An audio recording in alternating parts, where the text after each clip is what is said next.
اس کی انویسٹیگیشن بہت ضروری ہے، کیونکہ اس کا مطلب یہ ہے کہ ہمارے ملک کی راز محفوظ نہیں، اور اسپیشلی آڈیو ریکارڈ کرنے والے جب خود اس کو سیکیور نہیں رکھ سکتے، وہ ڈارک ویب پہ پہنچ جاتی ہیں، تو اس کا مطلب ہے پاکستان جو ہے اس کے تمام راز ایکسپوز ہو چکے ہیں۔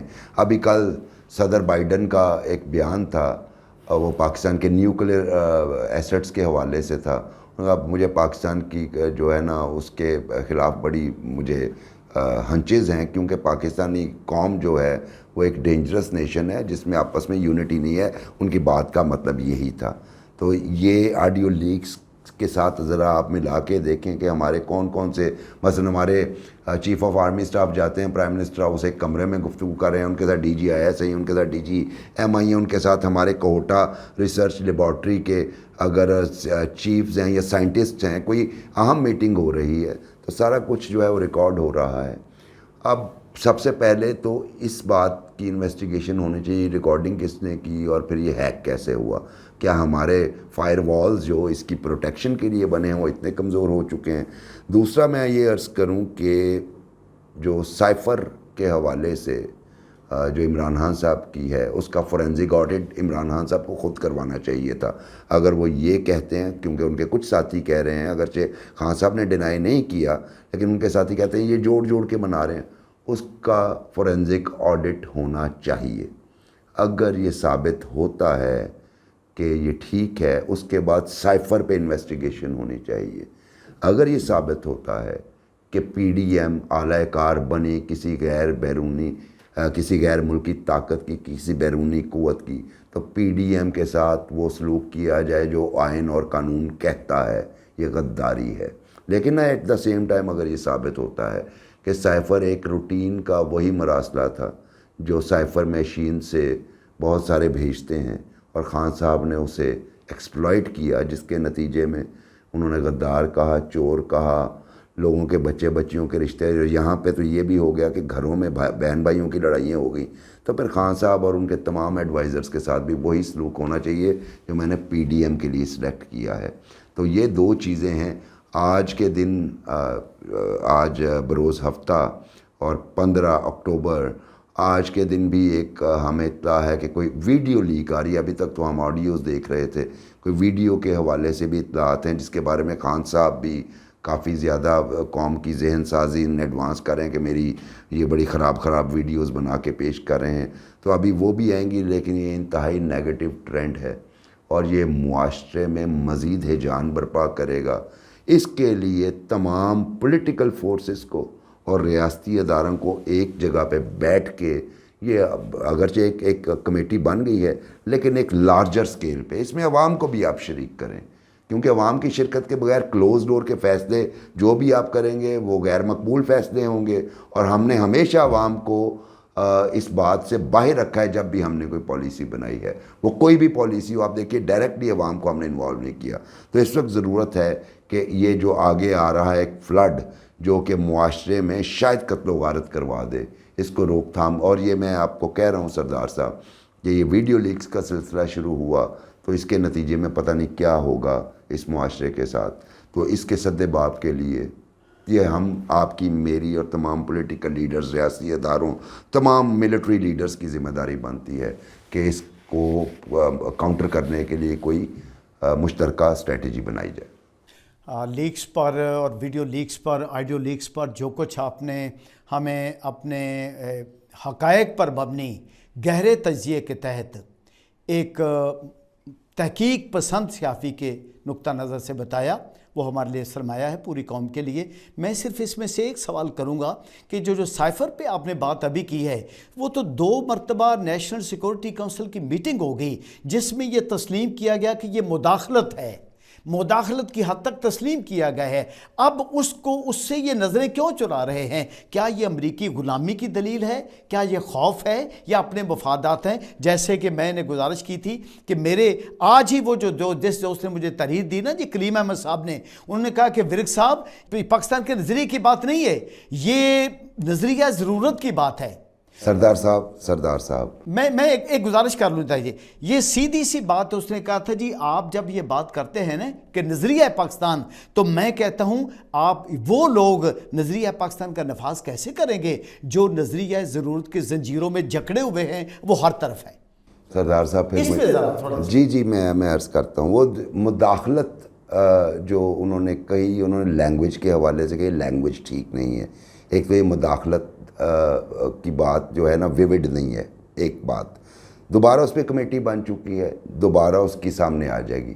لیکن میں آپ سے عرض کرتا ہوں کہ اس طرح کے سائفرز آتے رہتے ہیں. میں آپ کو ڈائریکٹ مداخلت کے قصے سنا دیتا ہوں. میں نے ماضی میں بھی کہا تھا, ہینری کسنجر نے بھٹو سے کہا کہ ہم آپ کو تاریخ میں نشان عبرت بنا دیں گے اگر آپ نے ایٹمی پروگرام رول بیک نہ کیا. انہوں نے بنایا, بھٹو کو ہینگ کیا. تو پھر مداخلت تو یہ تھی نا کہ بندہ آن دا ریکارڈ آپ کو تھریٹ کر رہا ہے, نہ کہ ایک بالکل لو لیول کا کوئی آفیسر, وہ ایک سائفر, اور وہ بھی آپ کے ایک ڈپلومیٹ کو کہہ رہا ہے. ڈپلومیٹ اس کو ڈی کوڈ کر کے ایک مشین جو کہ کوڈ ورڈ میں اسے پریپیئر کرتی ہے وہ بھیج رہا ہے, پھر آپ اسے ڈی کوڈ کر کے آگے جو سنا رہے ہیں اس کو آپ مداخلت کہہ رہے ہیں. ذرا اس کی طرف بھی آئیے نا کہ ہم آپ کو نشان عبرت بنا دیں گے. اور ہمارے بہت سارے آج کے لیڈر بشمول عمران خان اسی شخص کی پیداوار ہیں جس نے بھٹو کو ہینگ کیا, اور آج وہ مداخلت کی بات کر رہے ہیں. دوسرا میں پوائنٹ آپ سے عرض کرتا ہوں, ایٹمی دھماکوں کے اوپر ہمیں یاد ہے, ہمیں بڑے سیریس تھریٹ تھے. کلنٹن نے فون کیا کہ سینکشنز یا پیسے بند کرو, یہ نہیں کہا. جس کو بھی کریڈٹ دینا چاہتے ہیں آپ تاریخ میں دیجئے. تیسری جو پرویز مشرف کے دور میں, ہم آپ کو سٹون ایج میں واپس بھیج دیں گے. رچرڈ آرمیٹاج, اس نے سیدھا تھریٹ کیا تھا. یہ ویوڈ مداخلتیں ہیں حضور, جس پہ آپ کی ریاست نے کیا کیا. آپ نظریہ پاکستان سے وابستہ رہے ہیں, میں بھی ان کے اخبار میں مجید صاحب کے کام کرتا رہا ہوں. وہ جب ہم امریکہ کی لڑ رہے تھے وار افغانستان میں, تو میسٹ ہیڈ جسے سر ورک کہا جاتا ہے, سر ورک نوائے وقت کے افغان باقی کوہسار باقی والا نعرہ اس وقت کوائن کیا تھا امریکہ کی جنگ لڑنے کے لیے. ہم نے ڈائریکٹ مداخلت وہ تھی. تو میرا خیال ہے کہ یہ کافی خوفناک قسم کا آپ نے سوال کیا ہے, اور اس میرا جواب میں ابھی بہت اس کو ایک خصوصی پیرائے میں لپیٹ کے عرض کیے دے رہا ہوں. مداخلتیں اس طرح نہیں ہوتی. مداخلتیں جو ہو چکی ہیں اس کے نتائج ہم دہشت گردی کے نتیجے میں بھگت رہے ہیں. بہت شکریہ جناب سید. میں ایک بات دعوے سے کہوں گا, ہم تو نظریہ پاکستان کی بات کرتے ہیں, آپ کی اگر سوچ کو دیکھا جائے تو آپ چلتے پھرتے نظریہ پاکستان کے محافظ ہیں. پاکستان پائندہ باد, قائد اعظم زندہ باد.